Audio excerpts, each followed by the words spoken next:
Dicintai dalam diam, semua orang tidak mengerti. Dan orang tidak pernah merasakan bahwa dia dicintai di dalam diam. Tetapi Anda menyadari satu hal, bahwa Tuhan mencintai kita dalam diam. Dia mungkin kita tidak merasakan secara fisik, tetapi kita bisa merasakan bagaimana pemeliharaannya, bagaimana dia memberikan kita damai sejahtera, bagaimana dia memberikan kita sukacita, bagaimana dia menolong kita di saat kesendirian kita. Itulah cinta dalam diam. Banyak orang yang meragukan cinta Tuhan karena dia tidak pernah kenal dengan Tuhan. Karena Tuhan adalah kasih. Dia adalah pribadi yang mengasihi saudara dan saya, dan dia implementasikan dengan caranya, bukan dengan cara kita. Ketika kita memandang cintanya Tuhan seperti cinta manusia, maka kita akan mengalami kekecewaan dengan Tuhan.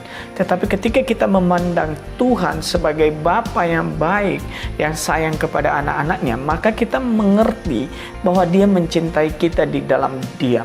Dia memelihara kita tanpa sepengetahuan kita. Dia memberkati kita dengan caranya. Dia memberikan kita sesuatu dengan caranya. Bahkan Dia membawa hidup kita ke dalam caranya tersendiri. Maka dari itu, kenalilah cinta itu. Kenalilah cinta Tuhanmu. Jangan hanya kenali cinta pasanganmu, tetapi kenali cinta Tuhanmu. Karena dasar mencintai kita adalah ketika kita sudah mengalami cintanya Tuhan. Karena seseorang yang tidak mengalami yang namanya cinta dalam hidupnya dan belum pernah dicintai dalam hidupnya, maka sangat sulit untuk dia mengimplementasikan cinta itu kepada yang lain. Maka belajarlah untuk mencintai, belajarlah untuk merendahkan diri kepada Tuhan sehingga kita bisa mengerti cintanya dan pemeliharaannya.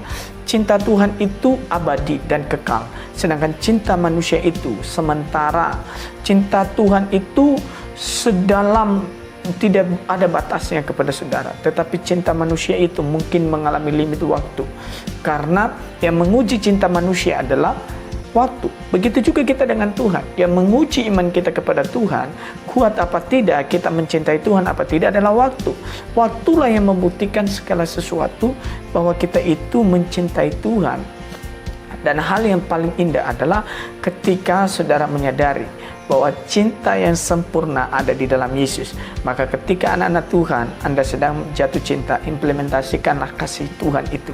Karena kasih Tuhan itu akan membawa kita ke dalam hal yang positif. Dia tidak akan membawa kita ke dalam hal cemburuan. Dia membawa kita ke dalam penguasaan diri, dan dia membawa kita ke dalam sebuah kemenangan. Maka dari itu, cintai Tuhan karena Dia mencintai Anda dalam diam. Dan tugas kita sebagai orang yang dicintai Tuhan, kita bergantung penuh kepada Dia, dan kita terus berdoa kepadanya, kita terus memohon bimbingannya supaya kita tidak pernah salah melangkah.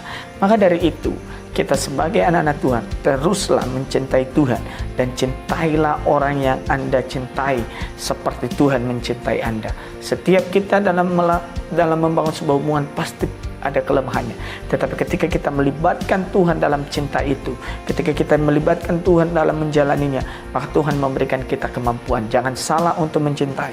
Ketika Anda salah mencintai, maka Anda sedang membawa hidup Anda dalam masalah besar. Karena ketika Anda menemukan hal-hal yang tidak baik, Anda akan muncul egois. Tetapi cinta yang didasari dengan kasih Tuhan akan memangkas, memotong ego kita, supaya kita saling menerima dan saling melengkapi.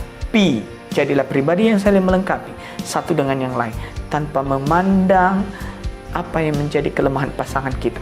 Karena Tuhan sudah mencintai kita, maka kita juga mencintai orang lain seperti Tuhan mencintai kita.